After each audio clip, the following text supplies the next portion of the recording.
오늘의 주요 뉴스입니다. 김홍일 방송통신위원장이 오늘 이동통신 3사와 제조사 CEO를 만나 가계통신비 절감에 대해 논의했습니다. 전환지원금 정책에 대한 사업자들의 협력과 공시지원금 확대 등을 요청했습니다. 조카의 난으로 불렸던 금호석유화학 경영권 분쟁이 박창구 회장 측의 승리로 끝났습니다. 박 회장의 조카인 박철환 전 금호석유화학 상무가 행동주의 펀드 차파트너스와 손잡고 자사주 소각 등을 제안했지만 오늘 주총에서 모두 부결됐습니다. 고금리 부동산 경기 침체가 계속되면서 부동산 PF 대출이 국내 경제의 뇌관으로 꼽히고 있습니다. 금융권의 부동산 PF 대출 규모와 연체율이 모두 상승하며 우려가 커지고 있는 가운데 금융당국이 사업성 낮은 PF 사업장 구조조정에 속도를 낸다는 계획입니다. 저축은행들이 지난해 6천억 원에 달하는 순손실을 기록하면서 9년 만에 적자를 냈습니다. 부동산 PF 관련 충당금 적립 규모가 크게 늘어난 탓인데 금융당국은 저축은행의 연체 채권 정리하는 등 관리 강화에 나선다는 방침입니다.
여러분 안녕하십니까? 센 경제라이브 시작합니다. 정부가 이동통신 3사에 전환지원금에 적극 협조해달라고 요청했습니다. 실제 현장에서 나오는 지원금 규모가 정부와 소비자의 기대치를 밑돌자 실효성 논란이 커지고 있는데요. 공시지원금 확대, 신사업 투자 등으로 이 통사들이 지원금을 크게 늘리기는 쉽지 않을 거란 전망이 나오고 있습니다. 윤혜림 기자입니다. 오늘 김홍일 방송통신위원장이 이동통신 3사 CEO와 삼성전자, 애플코리아 대표자를 만났습니다. 이 자리에서 김홍일 위원장은 물가 상승과 고금리 등으로 민생 안정이 절실한 상황이라며 최근 가계통신비 부담 완화, 경쟁 활성화를 위해 도입된 전환지원금 정책과 관련해 사업자들의 각별한 협조를 요청한다고 밝혔습니다. 이외에도 공시지원금 확대, 중저가 요금제 도입, 중저가 단말기 출시 등 다양한 방안이 논의됐습니다. 현재 공시된 전환지원금은 최대 10만 원에서 13만 원 수준으로 정부가 내걸었던 50만 원과는 차이가 있습니다. 이에 지난 18일 방통위는 이 통사와 삼성전자 등 단말기 제조사 임원을 불러 전환지원금 관련 협조를 요청했습니다.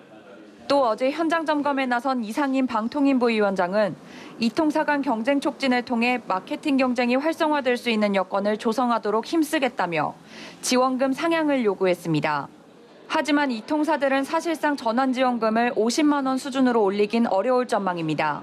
이 통 3사의 연간 마케팅 비용은 지난해 기준 10조 원 수준, 갤럭시 S24 시리즈 출시 당시 20만 원대 수준이었던 공시지원금도 정부의 요청으로 50만 원에서 최대 60만 원까지 올리며 부담이 커졌다는 분석입니다.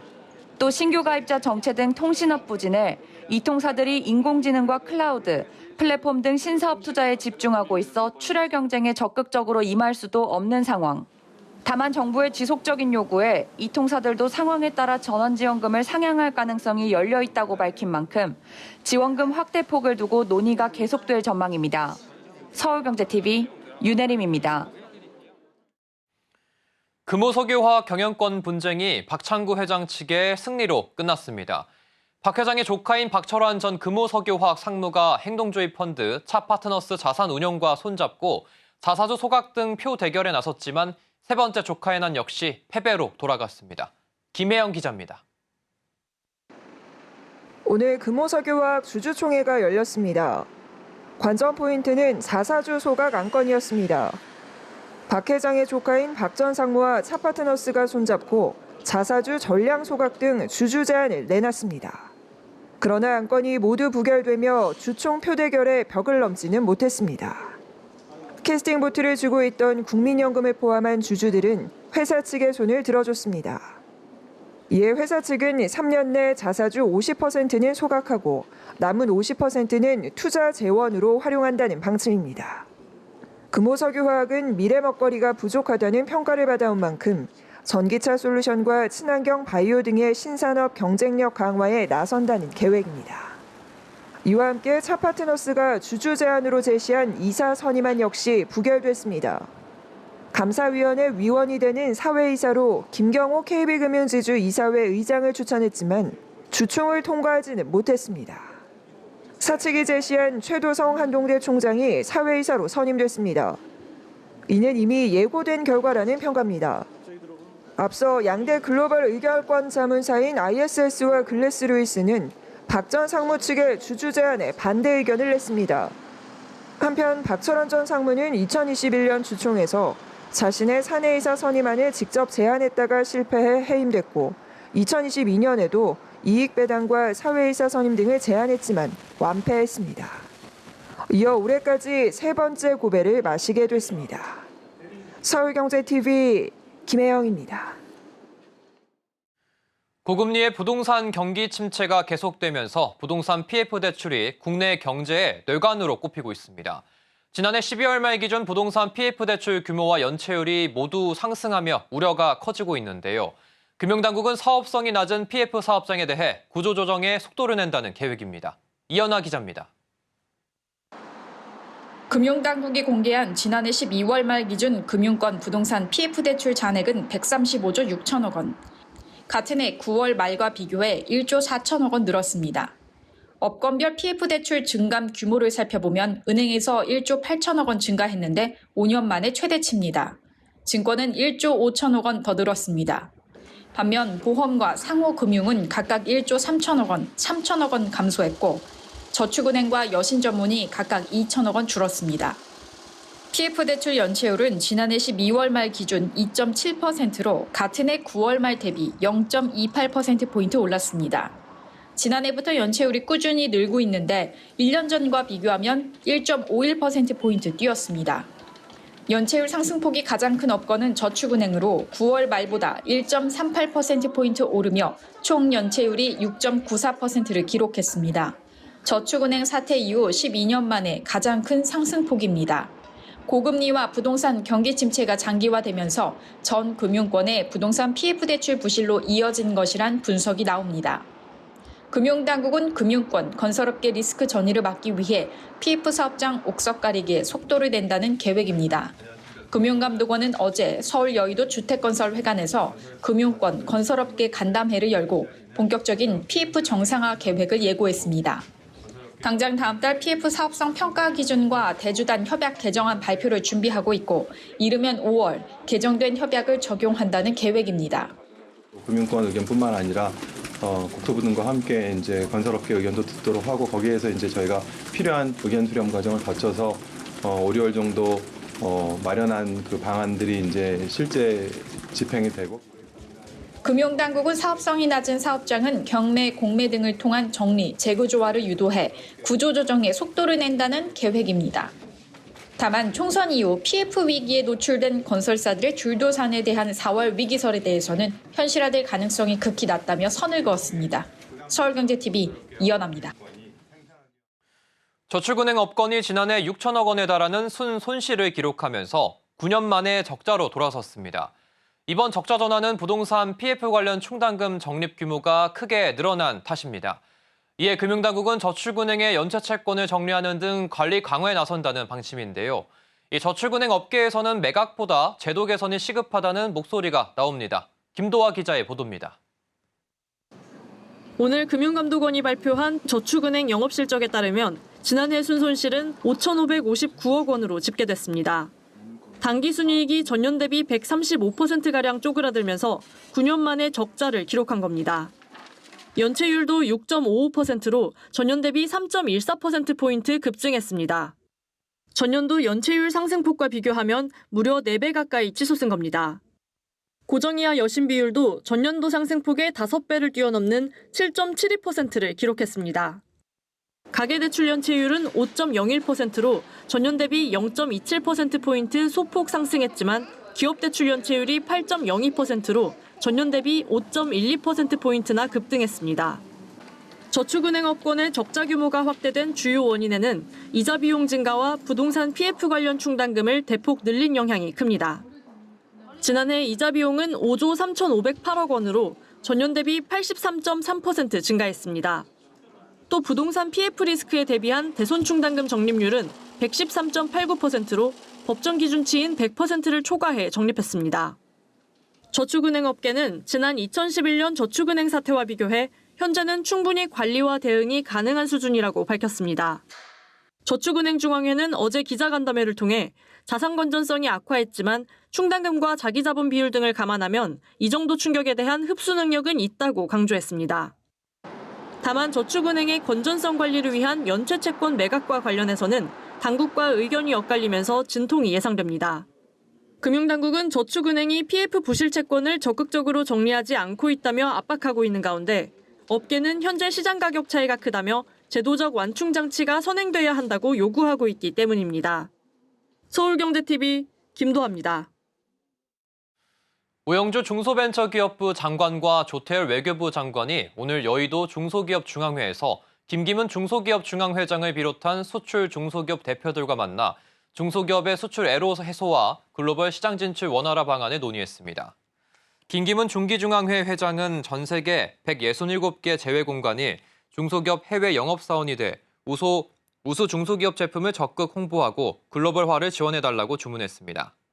중기부와 외교부는 이에 대해 제외공간과 코트라, 코이카 등 지원기관 및 해외 진출한 은행, 로펌 등을 모아 중소기업 글로벌화 지원을 위해 원팀을 구성하겠다고 설명했습니다.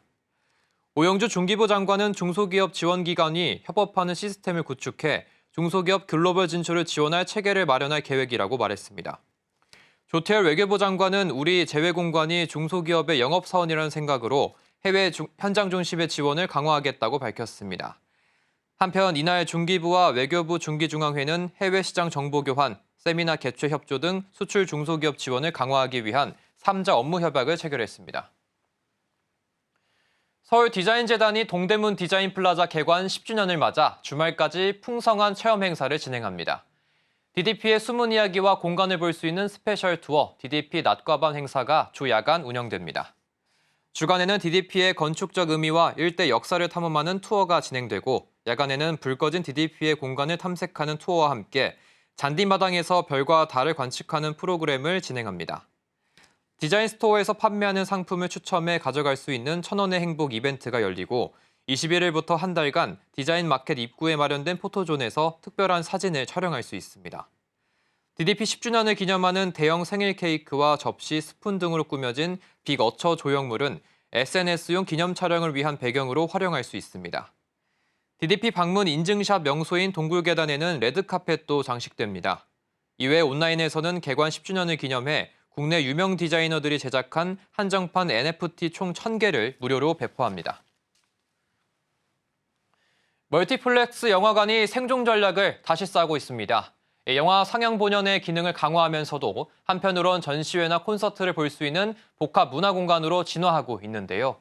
관람객들의 발길을 되돌릴 수 있을지 주목됩니다. 이혜란 기자입니다. 대형 스크린의 예술 작품들이 잇따라 등장합니다. 미술사학자가 그리스 신화시대의 시작에서 몰락까지 관람객들에게 알기 쉽게 설명합니다. 이곳은 대학 강의실이 아닌 메가박스 영화관. 메가박스가 지난해에 이어 올해도 세계 미술관 속 작품과 예술사를 전문가 해설과 함께 감상하는 미술 강연 프로그램을 진행합니다. 관람객들은 영화관에서 영화 대신 예술에 대한 깊은 사색 후 전문가와 심도 있는 대화를 나눌 수도 있습니다. 메가박스와 CGV, 롯데시네마 등 멀티플렉스 영화관이 본업인 영화 상영을 넘어 예술작품 감상과 콘서트, 뮤지컬 등 다양한 체험이 가능한 복합 문화 공간으로 변신을 꾀하고 있습니다. OTT 성장 등으로 극장을 향하는 발걸음이 줄어든 탓에 멀티플렉스 영화관이 생존 전략을 다시 짜고 있는 겁니다. 실제 영화진흥위원회에 따르면 코로나 이전인 2019년 영화 관객 수는 총 2억 2천만 명, 지난해엔 1억 2천만 명으로 팬데믹 이전의 절반 수준으로 떨어졌습니다. 롯데시네마는 영화 관람 후 관객이 직접 참여하는 추리게임 무비퀘스트를 지난달 론칭했습니다. 방탈출처럼 퀘스트를 풀고 나면 보상으로 굿즈도 수령합니다. 롯데시네마는 무비퀘스트로 영화의 여운을 더 길게 가져갈 수 있다며 영화 파묘에 이어 두 번째 작품도 준비하고 있습니다. CGV는 콘서트, 뮤지컬, 스포츠, 게임 중계 등 영화를 대체할 수 있는 얼터 콘텐츠를 강화하고 있습니다. 팬데믹 시기에 콘서트를 가지 못하는 아쉬움을 달래기 위해 시작했는데 꾸준한 인기 덕에 프로그램을 지속하고 있습니다. 얼터 콘텐츠 개봉작은 2020년 100여 편에서 지난해 2배가량 늘었습니다. 영화관에 생기를 불어넣기 위한 극장업계의 노력이 관람객들의 발길을 되돌릴 수 있을지 주목됩니다. 서울경제TV 이혜란입니다. 제네시스가 플래그십 세단 지구공에 블랙 모델을 선보였습니다. 디테일한 부분까지 모두 블랙 색상을 적용해 올블랙의 고급스러움을 끌어올렸습니다. 김효진 기자가 출시 현장에 다녀왔습니다. 장막을 걷자 제네시스의 플래그십 세단 G90가 나옵니다. 전후 좌우 어디를 봐도 블랙 색상입니다. 제네시스가 21일 출시한 G90 블랙. 주요 내외장과 브레이크 캘리퍼, 볼트까지도 세심하게 블랙 색상이 적용됐습니다. 제네시스만의 역동적인 우아함에 올블랙의 세련미와 고급감을 더한 겁니다. 전면부에 더해진 제네시스의 상징, MLA 두 줄 헤드램프는 마치 올블랙 패션의 진주 먹거리를 한 올드머니 룩을 연상케 합니다. 블랙이란 큰 테마를 갖고 저희가 데코 요소들을 블랙화하는 데 중점을 뒀습니다. 내외장에 여러 요소들이 있지만 다양한 블랙들이 모여서 하모니를 이루는 블랙이 주요 컨셉으로. 실내에도 세세한 부분까지 블랙으로 마감해 한결 차분하고 편안한 분위기를 만들어줍니다. 리어 루드 가니쉬, 알루미늄 스피커 커버는 물론 스위치, 도어 버튼까지 블랙으로 표현했습니다. 여기에 덜 닫힌 문을 반자동으로 닫아주는 고스트 클로징에 더해 이지 클로징 기능을 추가해 편리성도 높였습니다. 제네시스 G90 블랙 모델은 이지 클로징이 기본 사양으로 적용돼 있습니다. 도어 핸들 터치만으로 힘들이지 않고 문을 닫을 수 있습니다. 제네시스는 G90 블랙을 가솔린 3.5 터보, 48V 일렉트릭 슈퍼차저 4륜구동 단일 파워트레인으로 운영합니다. 파노라마 선루프와 빌트인 캠 패키지 등을 제외한 주요 고급 사양은 기본화했습니다. 서울경제TV 김유진입니다.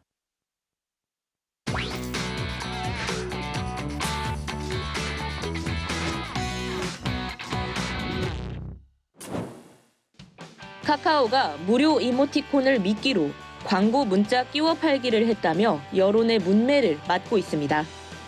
카카오는 지난 19일 춘식이와 어피치 등을 활용한 미니 이모티콘 3종을 처음 선보였습니다. 그러면서 3종 모두 무료로 다운로드할 수 있는 이벤트를 열었는데요. 디자인이 귀여운 데다 기존 이모티콘과 달리 카톡 말풍선 안에 넣어서도 쓰고 여러 개씩 붙여 쓸 수도 있어 단기간에 많은 이용자들이 다운받았습니다. 그런데 얼마 지나지 않아 자꾸 수신한 적 없는 광고 문자와 카톡이 온다는 이야기들이 터져나왔습니다. 알고 보니 이모티콘을 무료로 다운받으면 자동으로 카카오의 광고성 문자를 받고 카카오 이모티콘 채널도 추가돼 광고 카톡이 오도록 설정돼 있던 겁니다. 카카오는 운영상의 실수라며 광고 문자 전송을 중단했지만 이미 이용자들에게 추가된 카카오 이모티콘 채널은 자동으로 취소가 되지 않아 이용자가 직접 채널을 차단해야 한다고 합니다. 역시 세상에 공짜는 없는 법인가 봅니다. 불닭볶음면의 인기가 세계로 뻗어나가면서 삼양식품에 유례없는 훈풍이 불고 있다는데요. 삼양식품의 지난해 해외 매출은 무려 8,093억 원. 첫 8천억 원 돌파 기록이자 전년보다 34%나 오른 성적입니다. 삼양식품은 특히 미주 시장 성장세가 두드러졌다고 봤는데요. 월마트, 코스트코 등 덩치 큰 유통사들에 입점한 게 결정적 한방이 된 듯합니다. 해외 직구해야 하는 희귀템이 아닌 마트에서 손쉽게 구할 수 있는 생필품이 되면서 삼양 아메리카 매출은 전년보다 154%나 올라 1억 달러 이상 매출을 기록했습니다. 뿐만 아니라 유럽, 중동, 아프리카 매출 비중까지 20%로 확대된 점도 주목해 볼 만한데요. 과거 아시아 지역에 집중됐던 해외 매출 또한 고르게 퍼진 겁니다. 전 세계를 사로잡은 K 매운맛, 불닭볶음면의 인기에 삼양식품에도 봄날이 찾아왔네요. 메가스터디의 공무원 온라인 강의 시장 독과점 시도 공정거래위원회가 막아섰습니다. 공정위가 지난 21일 공단기로 잘 알려진 ST유니타스를 메가스터디가 인수하는 걸 금지한 건데요. 이번 불허 결정은 2016년 SK텔레콤의 CJ헬로비전 인수합병 좌절 이후 8년 만입니다. 공단기와 메가공무원은 공무원 학원 시장의 명실상부 1위와 2위입니다. 이 절대 강자 둘이 결합하면 인기 강사와 수강생이 전부 쏠릴 가능성이 높은데 이런 상황이 벌어지면 수강료 인상 등 수험생 피해가 불가피할 거라는 설명입니다. 공정위는 이번 불허 결정을 두고 공무원 시험 학원의 가격 경쟁을 유지하고 40만 수험생을 보호하는 조치라고 밝혔습니다. 높은 급여로 취준생들에겐 꿈의 직장인 네이버와 카카오, 그 명성에 금이 갈 만한 일이 생겼습니다. 작년 직원들의 평균 급여가 줄어든 건데요. 카카오의 1인당 평균 급여는 27% 줄어 1억 3,900만 원에서 1억 100만 원으로, 네이버는 12% 줄어 1억 3,449만 원에서 1억 1,900만 원으로 내려갔습니다. 직원들의 스톡옵션 행사 차익 규모가 급감한 게 큰 원인이지만 이 차익 규모를 빼고 보더라도 연봉에서 약 300만 원씩은 줄어들었다고 하는데요. 두 회사 모두 경영 효율화를 위해 비용 절감에 신경을 쓴 탓으로 풀이됩니다. 그런데 이런 와중에도 임원들의 급여는 억소리가 날 정도랍니다. 이진수 카카오 엔터테인먼트 대표가 28억 원, 이혜진 네이버 창업자가 20억 원, 이외의 경영진들도 20억 원 내외의 급여를 챙겼습니다. 특히 남궁훈 전 카카오 대표는 지난해 총 99억 원을 수령하면서 보수 킹 수식어까지 붙었다는 소식입니다. 위클리비즈였습니다.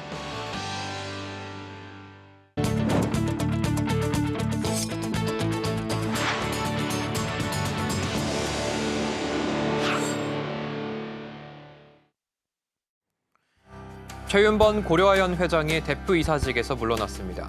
이사회의 독립경영 강화가 명분이지만 일각에선 영풍과의 경영권 갈등으로 부담을 느낀 최 회장이 이 책임을 줄이기 위해 대표이사직을 내려놨을 수 있다는 분석이 나옵니다. 이른바 순살 아파트 논란을 부른 검단 아파트 지하주차장 붕괴 사고와 관련해 GS건설에 내려졌던 당국의 영업정지 처분 효력이 또 정지됐습니다. 법원이 서울시에 이어 국토교통부가 GS건설에 내린 영업정지 처분에도 제동을 걸었습니다. 우리은행이 오늘 이사회를 열고 금융감독원의 분쟁조정 기준안을 수용해 ELS 투자자에 대한 자유조정을 추진하기로 했습니다. 우리은행의 자유조정 대상 ELS 금액은 415억 원 수준입니다. BMW그룹의 프리미엄 소형차 브랜드 미니가 최근 단종된 클럽맨의 마지막 모델을 국내에 한정 판매합니다. 쿠퍼 100대, 쿠퍼 S 50대 등 총 150대 물량입니다.